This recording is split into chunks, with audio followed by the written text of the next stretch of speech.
download that. We've got Dan and Don on Skype. Look at that. We've got video from both of them, which Dan looked like he got hit by a bus. I don't know what's going on there, my friend. I had eye surgery this morning. Wow, you're a trooper, my man. You are a trooper. We've also got Emilio on the telephone. Emilio, can you hear me, my friend? I can hear you loud and clear, James. And this is going to be a heck of an interesting day. I want to start first of all. Emilio, you wrote an essay earlier today that you sent to both. You sent basically to all three of us. Kind of give us your thoughts on this essay that you wrote here. Well, it was about Joe DiMagio, and I wanted to make a point using Joe DiMagio as figure of leadership. DiMagio by far was one of the greatest baseball players in history. Also, he was a leader in his field, in the field of sports, and yes. He overcame a whole series of events throughout his life, especially as a performer on the field. He overcame injuries. He overcame the opinion of the experts that he was finished and so forth, and he continued to persevere. So he's not only an American hero, he's really an international icon. When you look back at Joe DiMagio, you look back at him as a sports figure, as a hero, as somebody who continued to move ahead with determination despite obstacles. And I think he's an important person for us to look back, especially nowadays when we're searching for heroes. Dan, what are your thoughts on that with what Emilio said and Joe DiMagio? Well, I never watched him play in person. I watched him on black and white television when I was growing up, and I saw him with the beautiful Marilyn Monroe and other people. And it's really interesting, Jim. Don and I were talking before the show about a piece that I'm struggling to write. And the subject matter that you're talking about right now is very apropos. I wonder where all of the leaders have gone. We have a country that had incredibly brave men and women who founded it, who jointly pledged their honor, their trust, and their fortune and their lives to try and give birth to this nation. And they led, and they put down a document called the Constitution. And for the longest period of time in our long history as a nation, we've abided by that Constitution. But it appears that over the last 40 to 50 years in this country, the Constitution no longer matters. And I'm not sure that leadership, whatever that means in today's world, is leadership Beyonce, or is leadership Prince, or is it Donald Trump, or is it John Kasich, or is it Barack Obama? I'm not sure that any of that is leadership. I see us making decisions that are detrimental to our society. And I would say to Emilio, if Mr. DiMagio was alive today, would you agree with me that today isn't the America that he grew up as to be a great baseball player? Absolutely not. He would be disappointed. And he would look back with nostalgia to the days when he was growing up and wish that those days were back again. Just a second, I just want to follow that. Emilio, as a presidential historian, are we not seeing that wish for a bygone era with this discussion that we're seeing in the political process today by both parties remembering Ronald Reagan? Well, Ronald Reagan was unique. He was perhaps the last American hero that we had as a president. People disagree with his policies, but no one will disagree with the fact that Ronald Reagan was a leader. He was a great communicator. He had vision, and he was a true patriot. So, as I said, anybody can disagree with his policies and some of the things that he fought for. But nobody could say that a great American hero, and he's among the great American presidents today. Well, Don, jump in there and give us your thoughts on what Dan and Emilio have said here, and then we'll take our first break and come back and get into our first topic here. Well, I'm going to say three things. One, I actually saw Joe DiMagio live in Yankee Stadium, and actually had a chance to talk with Joe Garagiola, who knew him and was a great friend of Yogi Berra. And there was three things about Joe DiMagio which we don't have today. One was he was a leader who led by example. Two, he didn't speak very much, but he said when the Yankees took the field, he usually just said, "Let's go," and they all followed because they knew who their leader was. And they knew he gave his all at all times. Three, he was very much a man of himself who lived his rules, his way, and demanded of other people around him that they do the same. That there were certain qualities he expected of people, and certain qualities he expected of teammates that made the whole better than each part combined. So we don't have those things. And I have to say one other thing. There's a famous line when he was married to Marilyn Monroe. They were in Korea, and all of the soldiers around them were cheering. And Marilyn said, "Have you ever heard so much cheering?" And Joe DiMaggio said, "Yes, I have." But he believed in all of these things, and he lived his life afterwards. People don't really realize about people what they do after they leave the stage is often as important as what happens on the stage. And he lived his life very, very much that way afterwards. He would never do anything in public that would degrade his image or hurt other people. That's something we don't see. Look at what ex-President Clinton has done with his foundation and a few other things. You picked the right one, Emilio, when Last American Hero. Remember that line, "Where have you gone, Joe DiMaggio?" Right. Yeah, that's what I was thinking when I wrote that essay. Yeah. We don't have heroes like that. But you want to know something?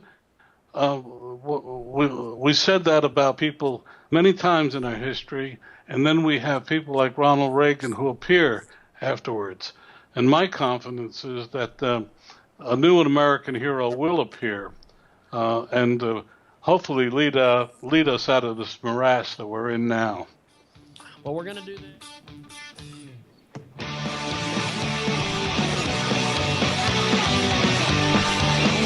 We like to do this once a month where we have a chat with our two guys from Verona and the kid from Rome. I want to start with Don in this first segment. Excuse me for interrupting. Okay, go. Can I ask the little guy from Rome one more question before we get to Don? Yes, go. Go right ahead. Were you surprised at the renege on the Vatican on the couple that the Pope was going to bring in? I was surprised. I didn't understand it. It seemed like it was a bureaucratic reason that they were using. And I think that probably some people below the Pope actually got involved in this to try to make more sense of it. But I was surprised. Yes, I was. I really was. Do the Roman people care?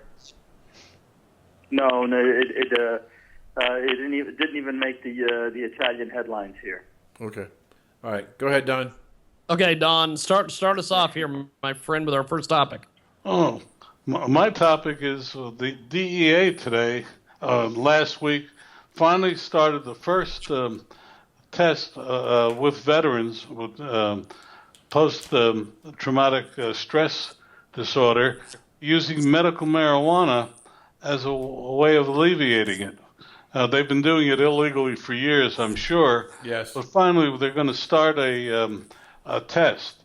The significance, as Dan pointed out, he said, why the DEA versus not the federal FDA? And the answer is simple. The FDA essentially has not been very forthcoming in terms of medical marijuana, and DEA just said, let's go ahead and try it. I think it's a major breakthrough because PSTD is a problem affecting our veterans, and I think it's a tremendous breakthrough. It's also on the heels of the fact that a majority of Americans now believe in some form of marijuana legalization. I don't think there's any doubt that we're going to see. I think before the end of the Obama administration, we're going to see some lessening of the rules. It's interesting. You can grow marijuana legally in the United States under a federal law, but you can't sell it, which I think is funny. And the IRS, as you may be aware, taxes at 35%. Anything else? All of us, as you know, I'm on the board of a medical marijuana, which is a nonprofit dispensary. But our big thing is we can't pay our tax bill, given that the only thing we can write off in terms of expenses is that associated with the grow, but not the selling. But the fact that the DEA moved ahead with this one, and there's about 10 or 15 others down the road, we're going to see a major change in American policy towards marijuana. I'll leave it at that. I'd like to jump in on that if I could, Jim. Yeah. I know that. That's true. I guess the first question I would ask, because I wrote a piece a long time ago, and you may have remembered it, Jim, was one of the very first pieces that I had sent to you, was that if we want to find out how good or bad medical marijuana is, why don't we study it the same way we study a new drug through the FDA, and go through the trials and go through the research and collect all the data, and then come out with a recommendation, empower a panel. But I have to say I'm disappointed that because I'm wondering whether or not the Drug Enforcement Agency has the resources and the talent to conduct all the clinical work that's going to be needed to do research on medical marijuana, or is it going to be a passive approval? And if they do, I suspect, as Don's saying, that the FDA is going to come out and talk about the science being flawed, or other doctors talking about the science being flawed. It's not really a true review, and this agency was never empowered to determine whether or not what drugs should be sold or not. And so I'm concerned that again, we've got the government trying to figure out, and the Drug Enforcement Agency is going to determine whether this drug should be available for veterans. And Don is right. In my travels around the country, working with the veteran centers that I do with our Songs and Stories for Soldiers Foundation, I find a lot of veterans, especially Vietnam War veterans, who are telling us that they've been self-medicating for years, and they've been using marijuana and alcohol as their drugs of choice to try and deal with primarily the frustration and the anxiety created by PTSD, and the sense of loneliness, to move them out of reality into the lack of reality that drugs and alcohol provide them. So I hope that it's a good scientific study. It seems to me that the great thing would be for the Department of Drug Enforcement to subcontract with a major university research center to do the research on behalf of the DEA. But it doesn't sound like they're going to. Well, this study is, in fact, being done by three of the most prestigious medical research labs who have been for years looking into this. The importance of it is the first, and it was publicly announced, and that is the important one. But Dan, can I tell you my favorite line from A Thousand Clowns? Okay. Where she says, "Come back to reality," referring to the main character, and he replies, "I'll only go as a tourist." So the point being that marijuana is, for the most part, a temporary relief. It is not a cure-all, right. which is one of the reasons the FDA is so much against some of this, because you understand we supposedly have opioids that do what medical marijuana does. However, research in Israel and France has shown that certain strains, and remember also, there's over 700 different marijuana strains, and more of it being developed each day, that makes this whole area one of a tremendous opportunity, but also fraught with many legal landmines until we all get on the same page. Right. I agree. Emilio, any thoughts? Well, for me, I look at it from a slightly different point of view, because you brought up a problem here, Don, that I think is really serious. The heart of the problem is the way we treat our veterans, and I think that's the real issue here. Perhaps marijuana will be something that will give them relief for the basic problems they have.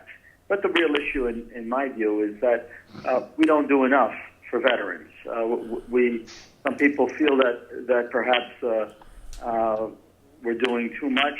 I really believe that these men and women that have suffered so much for liberty and for our country really deserve so much more than what we're giving them today. And I think they should be free of a lot of the anxieties that they're suffering. And it's up to us as people to make this a priority, no matter what it is. So, but we really should be focusing on giving the veterans really what they deserve. They need so much more. Well, Emilio, let me ask you a question on this same subject. What is in Italy? What is the issue as far as marijuana and illegal drugs? Is it a problem as it is in the United States, or is it not a problem? It is a problem in Italy, but the U.S. Usually leads the way when it comes to bringing up these issues from a social context. So what's happening in the United States now, and just the way Don brought up the topic, will probably be discussed in Italy within the next decade for veterans or for healing or for whatever. So the U.S. is always ahead of us. But here, drugs are a very serious problem. And now we have the problem of drugs and alcohol on the highways.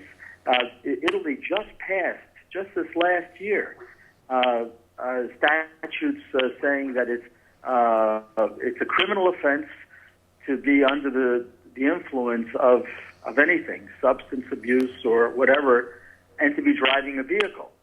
They just passed it now.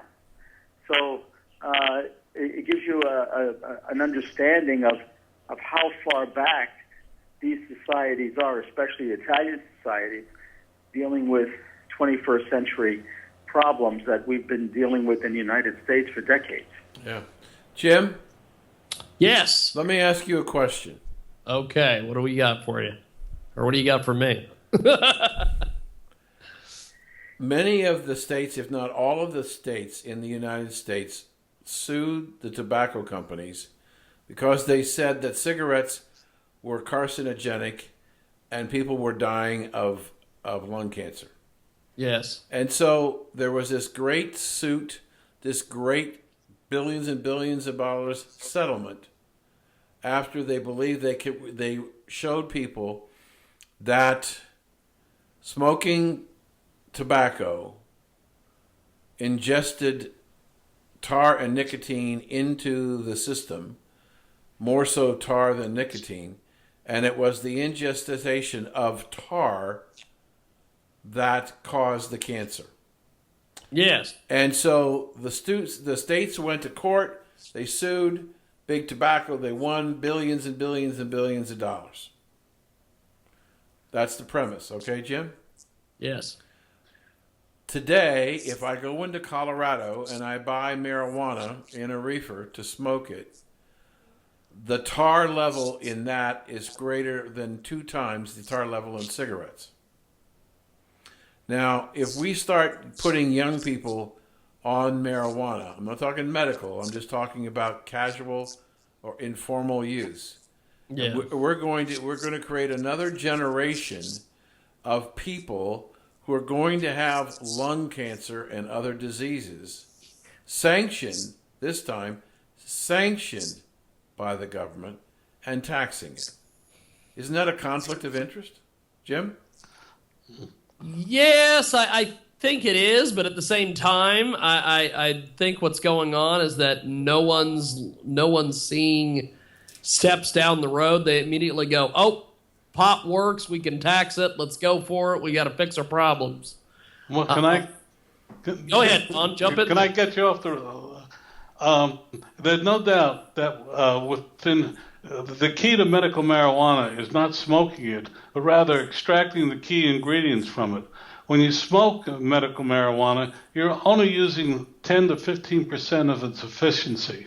What you have to do is extract, it's called extraction, the key elements in it, the THC, etc., and put it into cookies, put it into liquid form. One of the main fallbacks or reasons doctors don't prescribe it in New Jersey, you must, by the way, have a doctor prescribe it, is that you cannot prescribe specific dosage. Most doctors want specific dosage, X amount for Y condition. The big pharma industry is very anxious to get into the business because they have the ability to turn the weed with the tar and turn it into a specific drug with a specific potency, specific usage. There's no doubt in my mind, in the mind of most people involved with medical marijuana, that the real end of it as a felony, rather as a class 1 drug, will be when a prescribed drug is when we're allowed to do extraction and do the research to say Y amount will cause this effect. That's the problem, and you're right, Dan. If you do it the way we're doing it right now, we're really substituting one problem for another. Mm-hmm. Our hope is that in the next 2, 3, 4, 5 years, we will have all of this laid out the way it should be done, the way we deal with other products. The interesting thing, as you know, Emilio and Dan and Jim, if aspirin were invented today, it would be a prescribed drug because of its potency and what its effects. It's a sad fact. So, but it was developed before we had all these rules. We hope people who are trying to make medical marijuana into what it is, a way of helping people, that the future will be brighter when we can extract it, which is not permitted, by the way, in a lot of states. Yeah, I noticed that what the national media, when they always talk about this drug issue, and they go to California, they always show the kids on the street smoking it. They don't show them eating brownies or cookies or chewing gum. They're smoking it and they're ingesting it, and it's the deadliness of the concentration of the tars through the smoking it is going to create a number of people. And I'm concerned that as we try and legalize it for recreational use across the United States, whether it takes 5 years or not, I don't know. But when it comes, it's going to come, and you're going to see an explosion in cancer rates again. Well, but the other side of it, when you put it into a cookie, or et cetera, you're extracting it, and you don't know how much you're ingesting. And in fact, more overdoses occur when people eat too much of a cookie or some other form of extracted than they do smoking it. It's very hard to overdose on marijuana. It's very easy to overdose on extracted marijuana products. And that's where our real concern is. And in fact, what people have discovered is that most of the overdoses that they're associated with it are accidents.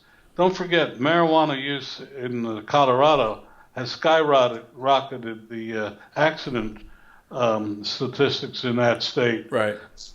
I mean, there's a lot of things, but the problem we have is we're not permitting states and the federal government to come in and do what needs to be done, the research to make it legal. Right. I guess I'm just concerned that we, as we talked earlier, as we have a society that ignores more and more of the laws in the Constitution, we're going to create a society that they want this drug, they want this, they want that car, they want that house, they want this television set, they want this, and they don't feel like they should have to wait for it. And I'm concerned that we have built a society of people who are not drug dependent, but drug induced, in that they want the pleasure or whatever it is from that purchase, but it's not a long-standing, meaningful experience. It could, in fact, turn into a horrible experience for some people, and we don't. Go ahead. Then let me bring it back to the presidential race and bring our presidential. If you really look at what our candidates are saying in this presidential, they're pandering to the "I want" part of society. Mm-hmm. Yes, they are. All they're promising are things that people want. None of them are saying, look, to get the want, you need to do the hard work behind it. And this is another example of it. I don't know about you, but I'm tired. I was taught you work for what you get, but in this presidential campaign, we're talking about how we're going to give everything away. Yeah, there was on O'Reilly last night. Walters was doing an interview with some college students, and he asked the question, well, what is it that you want from the country? And they wanted everything from apartments to cars to free suits to drugs to free health care. And when asked how is it going to be paid for, not their problem. One guy said, well, doesn't the Treasury have all the money? Can't we pay it out of the Treasury of the country? But the point is that in an issue as important as this, and I know that I've been reading that the opium epidemic, not opium, but opioid epidemic across this country is scary, and going on like crazy. I mean, again, it's another lack of responsibility of the individual person on his life and the impact on other people's lives that causes the problem. Do we need to take a break, Jim? We need to take a quick break, and when we come back, we're going to keep chatting. We're going to have Dan lead our next segment. We're going to put our two guys from Verona on hold on Skype, and of course Emilio joining us from Rome. And Dan, lead us off on our next segment here. I want to talk about Emilio's specialty. I have a piece that was published last week that's titled Obama's Lame Duck Tour Was Lame. And I start with the president going to Cuba, the first American president going to that island in 80-some years, and neither of the Castro brothers met him at the airport. He was shunned by the Castro brothers. The day after he left, Fidel wrote a 1,500-word open letter actively criticizing Obama as being inept, too young, and no experience. And that they were not going to depend on America to do anything for them. Next, he gets on the plane and the next leg of his journey, and he goes to the kingdom. Again, I wrote that don't be surprised if the kingdom doesn't shun him also. And lo and behold, the president flies into Riyadh, and nobody from the government or the royal family meets him and his entourage. But he continues.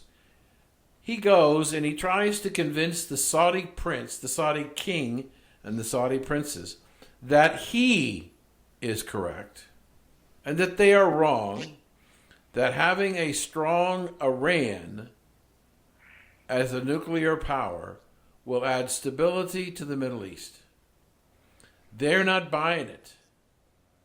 And so we have another problem where there were 28 pages that were redacted out of the 9/11 Commission report and supposedly dealing to the issue of how Saudi Arabia was involved in supporting the bombers of September 11th. In addition, the Congress is contemplating a legislation that says that the widows and orphans of the Marines who were killed in Lebanon under the Iranian-financed terrorist attack were awarded $2.5 billion in settlement for the grievances. The Saudis believe that if that legislation were to be updated, that they may be vulnerable, so they tried to blackmail the President of the United States by saying, we will sell $750 billion worth of assets if you can't stop these two pieces. Now, for the average American, $750 billion was a lot of money. But remember, we got a $19 trillion deficit. And according to the Federal Reserve and the U.S. Treasury, OPEC as a cartel, the 13 nations in OPEC, own a very small percentage of U.S. government debt. So that means that Saudi Arabia's piece of the small piece is even smaller, so they can't have any impact on the government bond market. Now, in addition, they do own stocks. They could sell those. That may cause some short-term speculation in the market. But they also own real estate, not very liquid. So the president left telling them that they really need to get on board with the idea that Iran is going to be another power in the Middle East. Not to be outdone, he gets on a plane and he flies to London to tell the British people how they should vote in the election on whether or not Britain should stay in the EU. What did the British leadership say to the president? Butt out. You don't tell us what to do in our country, and we don't tell you what to do in your country. So we've got a president of the United States who finishes the tour, this leg of the tour, by going to Germany. Before he gets there, 35,000 people are in the streets protesting his arrival. So, Mr. Presidential Historian, would he be, as I said in the closing of my document, better off to just stay at home? The worst thing a president could do is to conduct a foreign policy trip without a plan, without an objective, and without a vision. But it reminded me of Aesop's fable of the frog and the scorpion. I probably remember it. A frog and a scorpion both find themselves on the bank of a river, and the frog is about to swim across, and the scorpion says, I can get across because I can't. I said, "Hey, wait a minute! You're a scorpion. You may sting me, and I'll die." The scorpion said, "Well, that doesn't make any sense. Let's make a deal here, and we'll get across the river together." Well, halfway across the river, the frog suddenly feels, bingo, he's been stung by the scorpion. And now they begin to drown, and the frog says to the scorpion, "Why did you do that? Now we're both going to die." The scorpion said, "Hey, once a scorpion, always a scorpion." Well, if anybody thought that Fidel Castro was going to change, they were completely misled. And he acted like he's always acted, with disrespect and also with doing those things he's been good at for years, and that's writing propaganda against the United States. So that wasn't a surprising trip as far as I was concerned, and the president certainly couldn't have called that a success. And there was no goal there. There was no objective, no vision. I still can't figure out why he went. The same thing with Saudi Arabia. The Saudis know their neighborhood much better than we do. They know what's gone on there in the past, and they know what's going on in the future. And when we talk about the Saudis out in 9/11, talking about the Saudis, we're talking about Saudi Arabians, people. Those people, if they were involved, they should be sued. Yes, if we could find them. If we have individuals that are part of this, they're perpetrators, then they should be brought to justice in one form or another. I agree with that. But when it comes to Iran, the Saudis know the Iranians much better than we do. They don't trust them, and the Iranians still haven't created an atmosphere and an environment of trust in the world. They haven't done that yet. And that's their obligation now, to do it. And this is where the President of the United States and others ought to be encouraging them. Show us that you're trustworthy, and show us that we can welcome you back into the group of civilized nations. That's not happening. Here in Europe is in complete turmoil.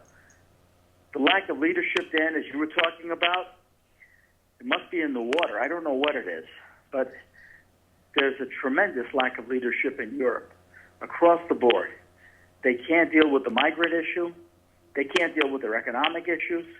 They can't deal with integration, with their own economic integration and social integration in Europe. 28 countries, 28 different opinions. So the president comes here and starts to give lectures about what's good for Europe and good for the United States at the same time. This is not the moment. I don't know who was advising him to do this. Again, this is a trip really without a plan. And it might have made Mr. Cameron happy for a while, but then he realized that it was a big mistake to encourage Barack Obama to say anything at all about Britain leaving Europe, because he probably did more damage than good, and he probably encouraged more people to vote for Britain leaving Europe than ever before. So a president can't go on a trip without an objective, without a vision, first expressing it to the American people why I'm going, and then making sure he accomplishes something along the way. This hasn't been done, and the president once again shows that he has no experience in foreign policy. Yeah, and I would say that that his narcissistic attitude about I know what's right for England, I know what's right for the kingdom, I know what's right for Cuba. There was never ever any doubt in his mind that the decision that he made in those countries was the right decision, regardless of whether or not the local government agreed with him. I also think that a lot of what's going on and the reaction that's taking place is driven by, in Europe, is driven by the inability of the government leaders to deal with political correctness. And until they get a handle on that, until they begin to understand that we have to be nations of laws and you have to follow the laws and you can't make all these accommodations, we're going to continue to have an increasingly unstable world around the world. Can I interject a point here?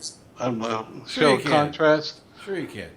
When President Nixon went to China, Zhou Enlai, who was then the number one in the country, made it a point to meet him at the airport. Mao was still alive, but he joined him, met him at the airport at the first visit and at the second visit, which tells you how far the American presence in the world has deteriorated when President Obama is not met at any of the airports.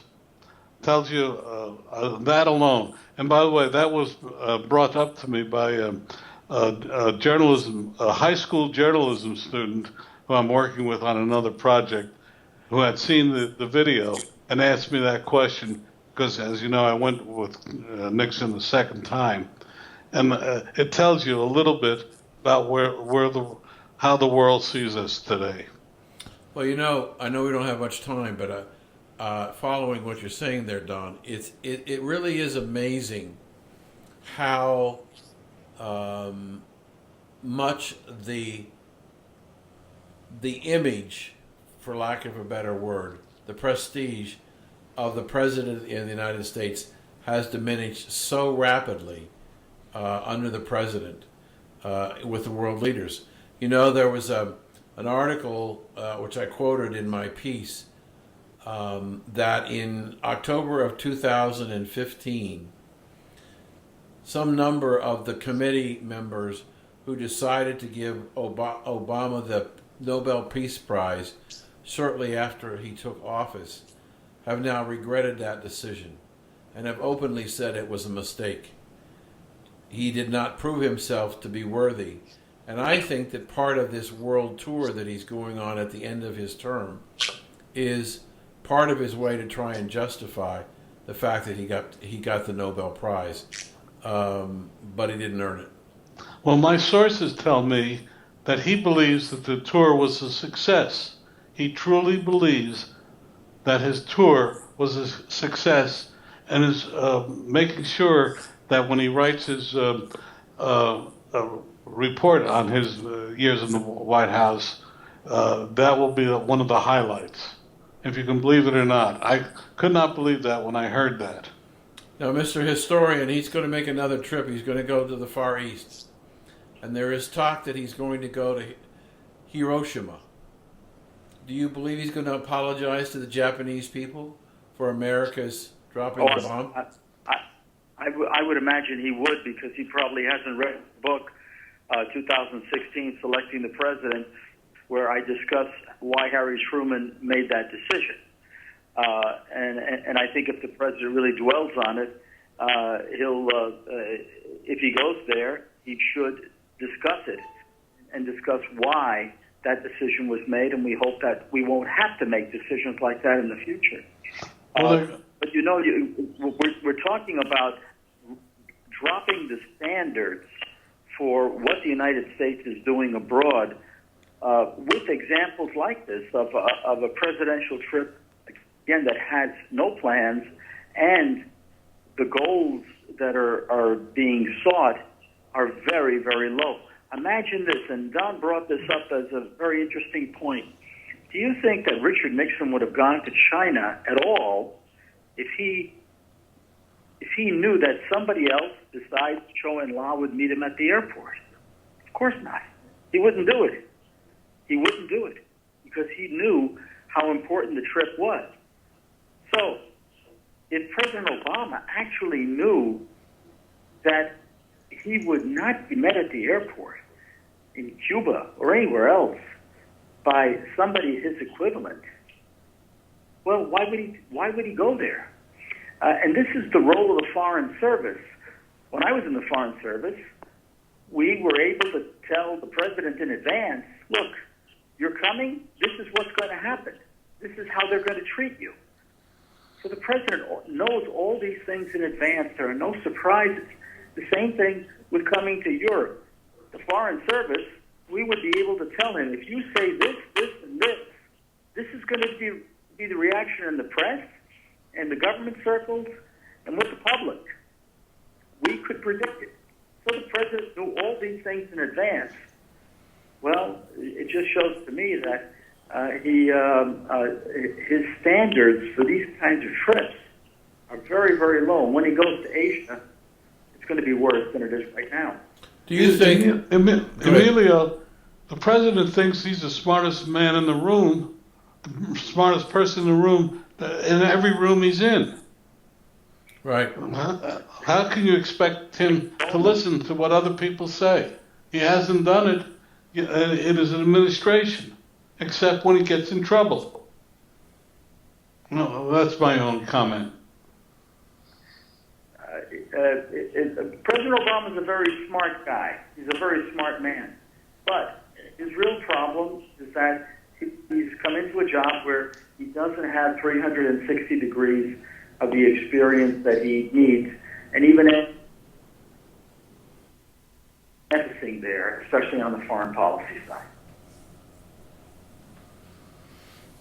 Yeah, I think it's amazing that I mean I really believe that he believes he is the best, and when he makes a decision, if he's telling the Saudi Arabia get over Iran, it's best for the Middle East and best for the world, that he absolutely believes that he is making the best decision for the world because it's an Obama decision. And I think that the reception that he's been getting is that his attitude is wearing very thin with a lot of the European and world leaders. Dan and Don, if you recall in the past, many times a president would travel somewhere, and at the end of the trip, wherever he was, and they'd have a press conference, they would basically say, we had very frank and interesting discussions. And they wouldn't go into chapter and verse about details because the really serious stuff is confidential. It's behind the scenes. And these kinds of conversations you don't want to have the public or the press delve into because they'll never understand all the facts. Well, that's the same kind of thing that should have happened in Saudi Arabia. The president should not have said that he was trying to convince the Saudis to change their mind about the Iranians. That was wrong. Mm-hmm. The president should have said we want to have bilateral discussions on a whole series of issues and not take a position where he's trying to change their minds. If he wants to do it behind the scenes, fine. But please, don't take it out into the public realm. I think that just causes problems like we're facing right now where we're talking about it on the radio and we think, as part of the public, that the trip was a failure. You see? Right. Agreed. Well, gentlemen, I appreciate you making time for us today. Emilio, before we let you go, how do we find you online, sir? First of all, go into my book, 2016, Selecting the President. All of my books are there under my name, IODICE, on Amazon.com, and my website will be coming out in probably about a month. But that's where I can be found on Amazon.com. And thank you, Jim. Thank you. Now, Dan, how do we find you, my friend? The books are available at Amazon and Barnes & Noble in paperback, hard copy, and ebook and audiobook. The book website is danperkins.guru, and the foundation is songsandstoriesforsoldiers.us. And I am proud to say that last Friday, the Military Officers Association of Southwest Florida gave us a grant of $3,500 Holy smokes. to buy MP3 players for the soldiers at the Cape Coral Veterans Hospital. We're thrilled. Actually. Thank you. Wow.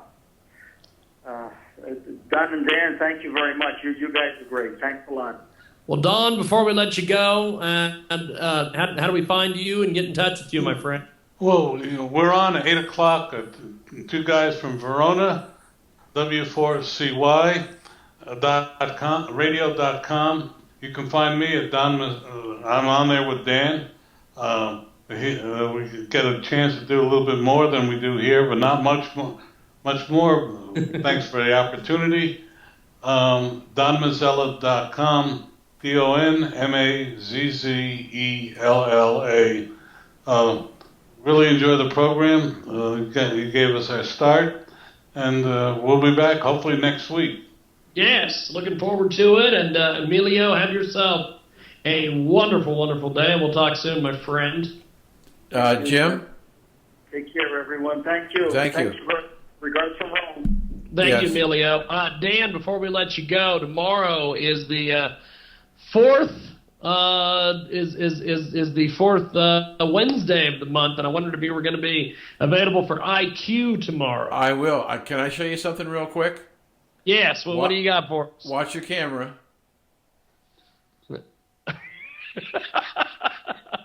What is that? That's the star of my new book. It's a children's book called Peter and the Little Irish Seal. So this is the Little Irish Seal. Anyway, yes, I'll be happy to meet with IQ tomorrow.